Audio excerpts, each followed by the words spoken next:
Hey everyone, welcome to the Conversations with Entrepreneurs series. My name is Joshua Fillmore. I'll be hosting the series on behalf of the USB Ed's Young Minds program.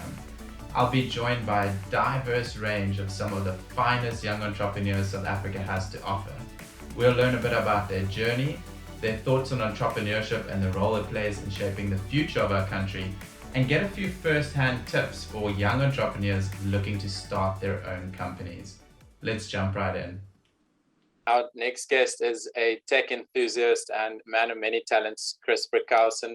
Chris is the founder and CEO of Strove, as well as the co-founder of Investment, a product and growth guru at the Delta, and an advisor to Digital Partners Network.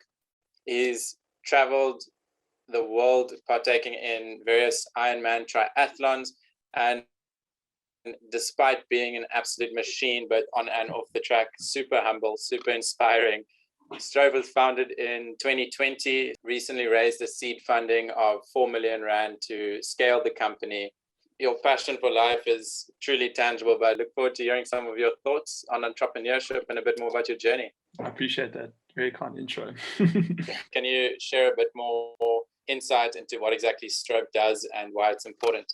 Basically, what we've built at Strove is a platform that we are offering to companies, kind of like with the primary purpose of helping them improve the physical and mental well-being of their staff. The idea was sort of born a couple of months into COVID. We realized that there was going to be increasing pressure placed on employers to make sure that they were taking care of the physical and mental well-being of their employees.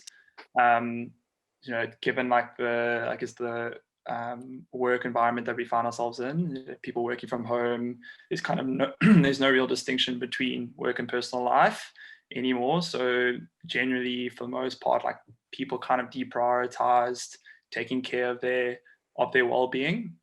And obviously that has a bunch of sort of spillover effects at a company level. So really what we're trying to do is to offer a product to companies that they in turn can offer to their employees. Attempts to drive them towards the right kind of lifestyle behavior on both the physical and mental well-being fronts. So you have two major partners, and one of them is the Delta, which is a venture builder. Mm-hmm. Can you share some insight into what exactly a venture builder does and what this partnership means for Strove? Venture builder is basically a company that helps you take like a business from the idea phase to commercialization. So that touches on a variety of things. So everything from software development to product management to marketing to growth. There's a variety of things that come with that. So really it just helps you kind of fast track taking a product to market and commercializing a product. To try and hire software engineers and like a whole team and like convince people to leave their existing companies to join a startup without even a product in the market would have been incredibly difficult. So the easiest route for us to go was to partner with a company like the Delta. Yeah, I think it's an incredible approach and definitely allows you to kind of ease up on the resources you're committing up front, allow you to take a lot of steps in a very short amount of time, which you can then use to actually validate whether or not you're onto something good. Many entrepreneurs would choose to rather keep their ideas to themselves. They almost think as if they share their ideas, it's going to get stolen, or they feel as if they had to build it out internally within their team, they'll be able to reap much greater financial rewards at a later stage. Again, you've taken a slightly different approach to this. So you've struck a mutually beneficial partnership with Yo-Yo, and you've integrated their solution into your platform. Mm-hmm. Firstly, what are your thoughts on the concept of entrepreneurs keeping their ideas to themselves versus going out and talking to people about them? And how would you recommend that young entrepreneurs approach this? I think for the most part, it generally takes an army to build a startup from scratch. So to take the approach of like keeping everything to yourself is probably not the best way to go. But with that being said, you obviously don't just want to go tell every person on the street about the business that you're wanting to build, because it is possible that you tell someone who has the capability to go and build that business themselves. So you really just kind of need to use your own judgment. I do think that partnering with people or companies that could enable you both as a person and as a business to create a lot of leverage, I think is a favorable route to go. For example, there's in the fintech space, there's infrastructure providers, API providers that you basically can go and take sort of off the shelf products and just integrate them into your product, and you could spin up a fintech business in a matter of weeks, as opposed to having to build out all this infrastructure yourself. So that's kind of what we did with Yo-Yo. They've got a rewards issuing engine, or rewards issuing and redemption engine that we essentially integrated with, and it just enabled us to offer rewards to our users from a whole bunch of different retailers and merchants based in South Africa. You guys recently raised a decent amount of seed funding to begin scaling Strove. Yeah. And there's obviously a lot of differing opinions on when to raise, how much to raise, who to raise from. I'm intrigued to hear your personal opinions on this. At what point in a startup's journey do you believe they should seek to raise money? So I would say it depends on the kind of business that you're trying to build. If you're building a software product, for the most part, you can probably bootstrap any kind of, well, not any, but most software products and businesses, you can bootstrap at least to like the MVP stage. I don't think, if you have the ability to do that, I don't think it's worthwhile going and raising capital before you've got like a functional product in the market. I guess if you don't have a product, one, it's going to be very difficult to raise money. And two, if you are able to raise money, you're going to be giving away a lot more of your business up front. How did you and the team go about figuring out how much money you should raise in the seed round and calculating how long that money should last you?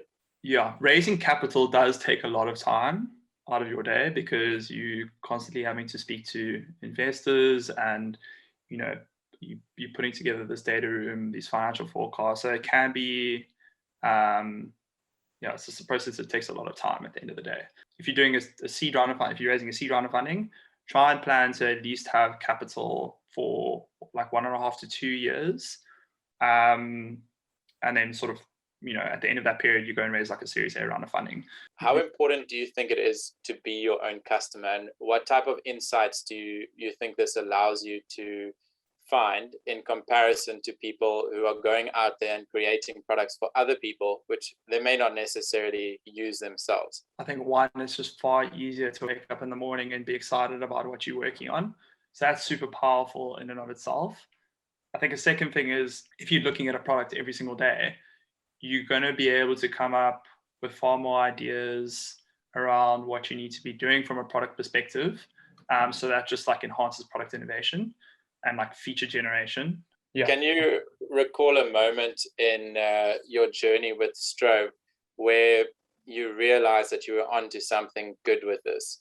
And are there any recommendations you'd make to people wanting to start a company in order to go out and validate as quickly as possible? Early validation is super powerful. And by that, I mean like building a product and getting people to pay for it. As soon as someone is willing to pay for your product, I mean, that's a ton of validation in and of itself, especially on the B2B side of things, because generally it takes a lot longer to get a client on board and to get them actually paying for your product. So as soon as we kind of realized that people were willing to pay for the product that we were offering. Do you believe there's a step-by-step method or some kind of science to building a company that can be replicated over and over again with different products? I wouldn't say there's a science, because every business is so unique, but there are obviously common themes amongst all the different businesses. So one is like making sure that you hire the right people internally, especially at the early stages. The first 10 employees that you bring on board will shape the culture of your company for the foreseeable future. So it's really important that you make sure that you bring the right team on board.